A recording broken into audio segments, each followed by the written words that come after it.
ማታ ስትተኛ ወንድሜን አስቀየምኩት ማንን አስቀይም የገባው በል ይላል። በዝርዝር ነው የሚጽፍ በዜና አበው ላይ። ማታ ስትገባም ዛሬ ማንን አስቀየምኩ ከክርስቶስ ጋር ዋልኩ ወይስ ከሰይጣን ጋር ዋልኩ በል።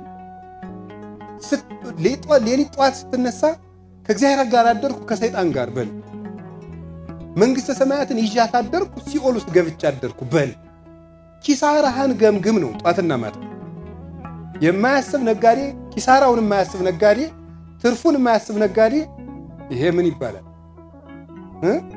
ዘምቶ ተወረስ ይባላል አሉ ብፁዕ አቡነ ኤልሳ በረከታቸው ይድረሰን በአጸደ ነፍስ። ዘምቶ ተወረስም ይባላል።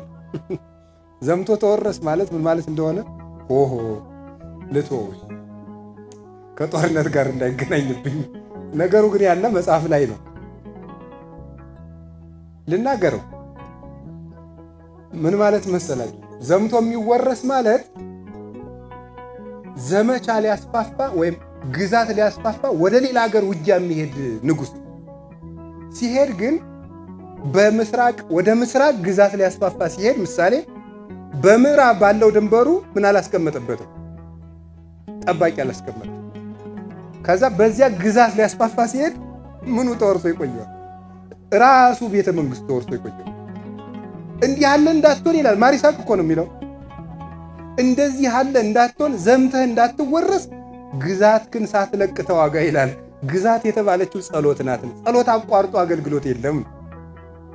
ከዚያ ወጥተህ ቤተ መንግስትህን ለቀህ አትዋጋ። ቤተ መንግስት ጸሎት ነው። ከጸሎትህ ወጥተህ ሰይጣንን ማሸነፍ አትችልም ነው።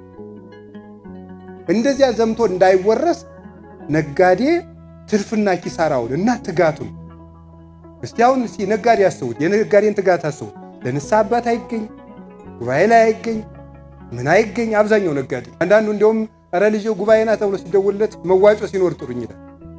ነፍሱን ብር ሊያወጣው ነው እንደው ማለት። እንዲህ አድርጎ የሚያተጋው ምንድን ነው? ትርፍና ኪሳራ ነው። ትርፍና ኪሳራ ይሄ ዓለም ንግድ ነው። ወበከመ ብእሲ ዘይነግድ ወጽዋ አግብርቲሁ ወሀቦሙ ንዋዮ ይትገበሩ ቦቱ። መንግሥተ ሰማያት ሕገ ወንጌል ተስፋ እግዚእነ ኢየሱስ ክርስቶስ ሩቅ አገር የሚሄድ ነጋዴን ባሮቹን ጠርቶ ያተርፉበት ዘንድ መክሊት የሰጣቸውን ሰው ይመስላል አይደል ያለ። እንድንነግድ ነው። ዕድሜ ንግድ ነው። ወጣትነት ንግድ ነው። ሽምግልና ንግድ ነው። ትዳር ንግድ ነው። ምንኩስና ንግድ ነው።